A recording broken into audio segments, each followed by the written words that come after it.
10,000 feet above the state of Washington. November 24th, 1971. Freezing rain.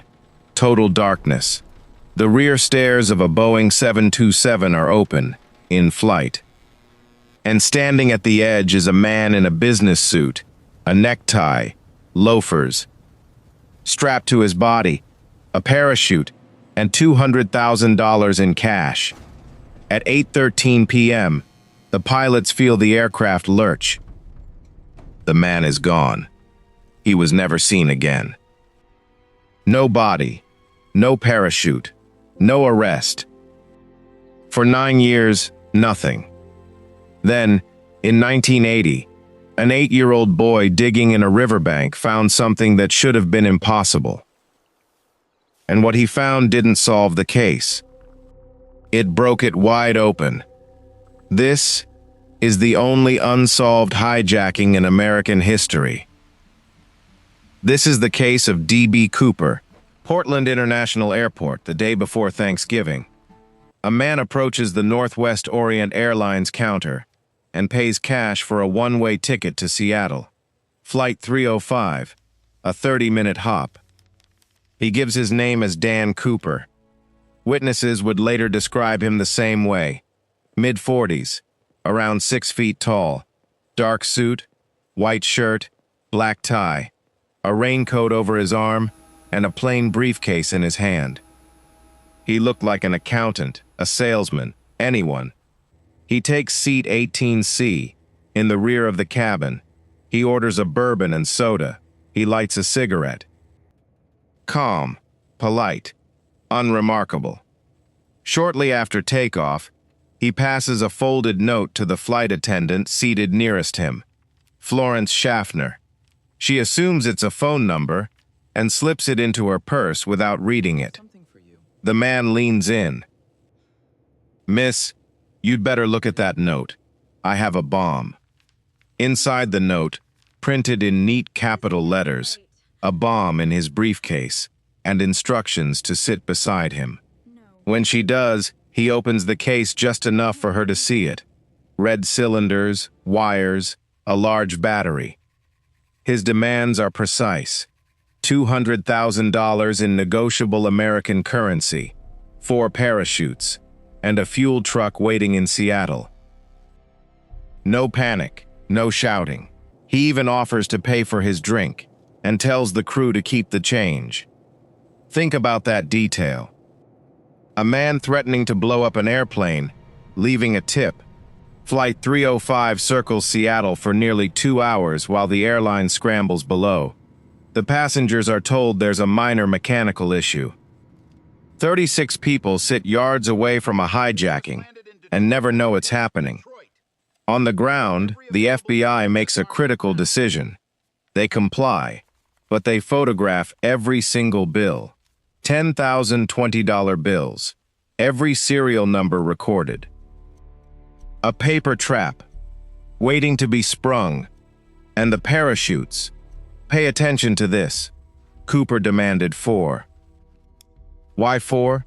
Because if he asked for only 1, they could sabotage it.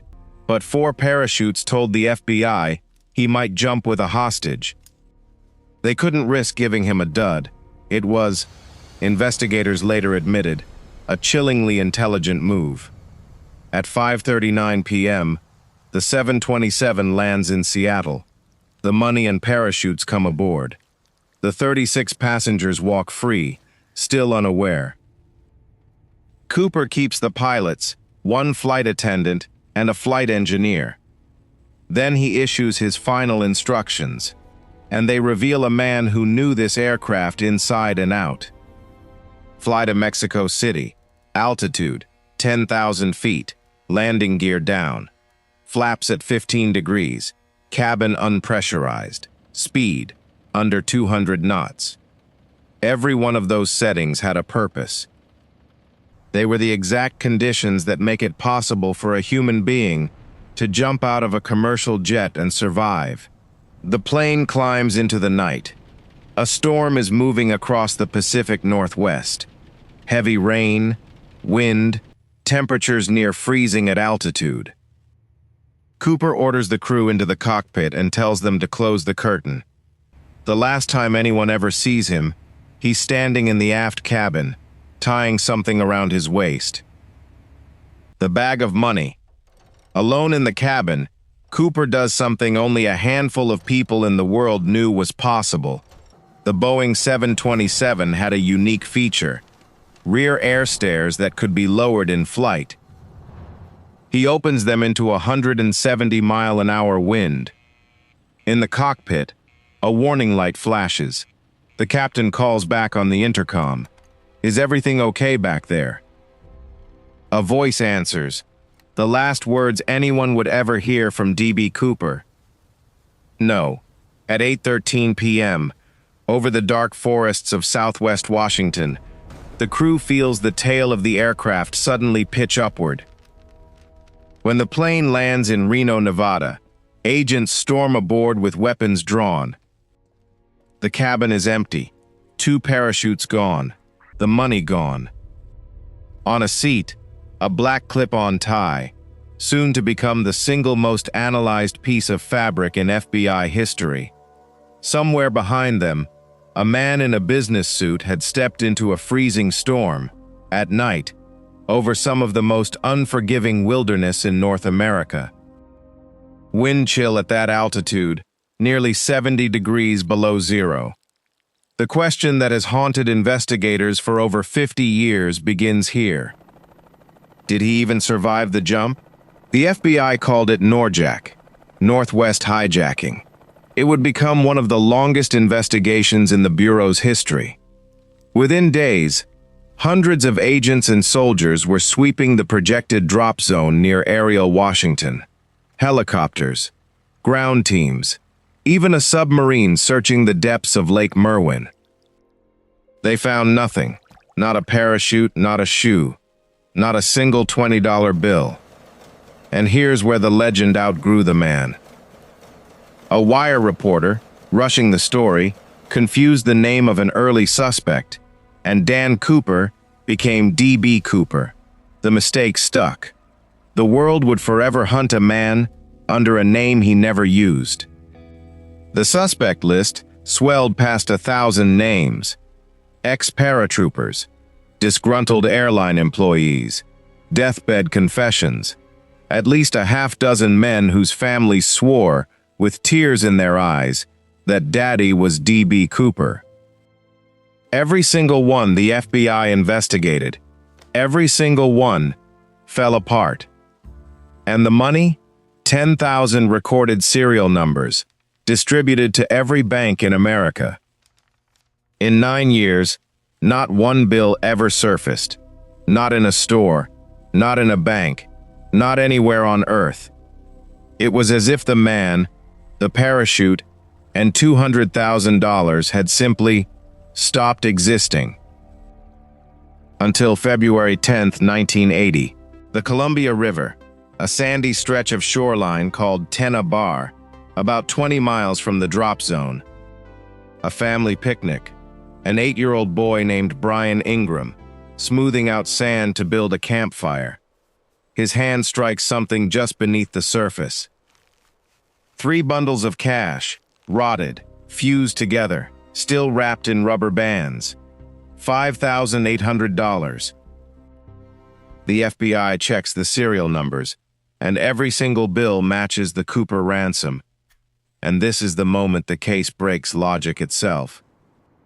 Because Tena Bar is not downstream from the drop zone, depending on which flight path you trust, the money was found somewhere it should never have been able to reach.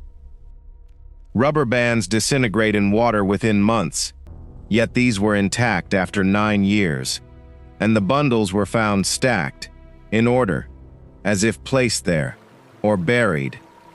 Did Cooper survive and bury it himself? Did his body wash down a tributary, the money tearing loose along the way? Did someone else find the ransom and hide it? Every theory answers one question, and creates 3 more. The FBI dug up the entire beach. They found nothing else. The remaining $194,000 has never been seen to this day.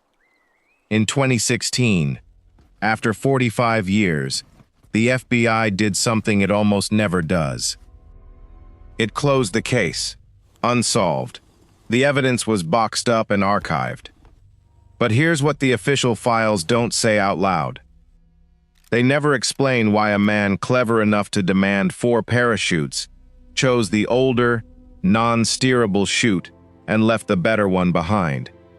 They never explain how the money reached Tena Bar, and they never explain why, of the 1,000 suspects, the Thai left on seat 18C, carrying traces of rare metals like pure titanium, used at the time in only a handful of aerospace facilities, was never conclusively matched to a single one of them. A man doesn't erase himself from the world by accident. Either the forest swallowed him whole that night, or D.B. Cooper walked out of those woods, hung up his suit, and spent the rest of his life watching us look for him. The FBI closed the file. But a case like this never really closes. If you believe Cooper survived that jump, tell me in the comments, and tell me why. Because the next file we open is even stranger. A soldier who kept fighting World War II for 29 years after it ended. Subscribe to Declassified Chronicles. Some stories were never meant to stay buried.